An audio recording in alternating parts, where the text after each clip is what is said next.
Mamouldou Gassama, les vraies raisons de son absence dans On n'est pas couché. Il est passé de l'ombre à la lumière en quelques jours. Après être devenu mondialement célèbre samedi dernier pour avoir sauvé la vie d'un enfant de 4 ans suspendu dans le vide au 4e étage d'un immeuble parisien, Mamouldou Gassama vit un rêve éveillé. Au lendemain de son acte de bravoure, le sans-papier malien de 22 ans a été reçu au palais de l'Élysée et félicité par le président de la République Emmanuel Macron. Désormais, les médias se l'arrachent. Vendredi 1er juin, le journal Libération a même indiqué que les motards, Yann Barthès, et Cyril Hanouna ont manqué de se battre pour qu'il aille d'abord à Quotidien plutôt qu'à Touche pas à mon poste. Le Quotidien assure même que le Spider-Man moderne a refusé d'apparaître dans l'émission de Laurent Ruquier On n'est pas couché, choix qui aurait provoqué la colère de la productrice Catherine Barma. Ce week-end, le HuffPost a donc cherché à en savoir davantage sur ce refus. Contactée par le journal, la production de France Télévisions avance ainsi sa propre explication.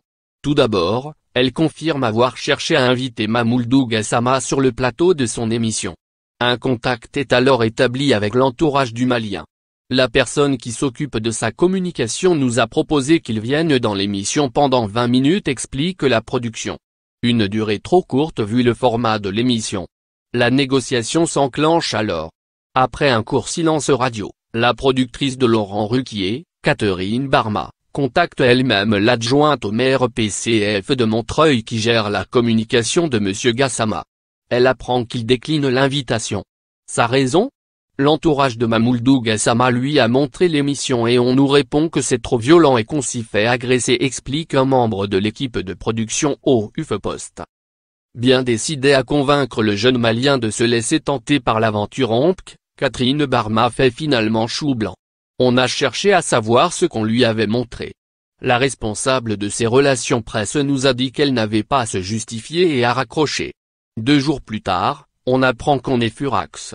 Ce samedi, Yann Moix et Christine Angot rencontreront finalement l'auteur Zep, le chanteur et comédien Marc Lavoine, les journalistes Thomas Soto et Nathalie Lal et le philosophe Michel Onfray. Mamouldou Gassama devrait lui passer un week-end un peu plus calme. Son marathon médiatique, il l'a connu hier. Vendredi 1er juin, le Malien est en effet passé par les plateaux télé de LCI, France Télévisions, TMC et C8, enchaînant près de 29 interviews en une seule journée. Le sauveteur du garçon de 4 ans pourra bientôt reprendre des forces sous le soleil d'Espagne. Un certain Zinedine Zidane lui a en effet proposé de venir le rencontrer à Madrid. Pas sûr que Mamouldou Gassama refuse cette invitation-ci. Crédit photo, Jacques Witt /Poul /Best Image.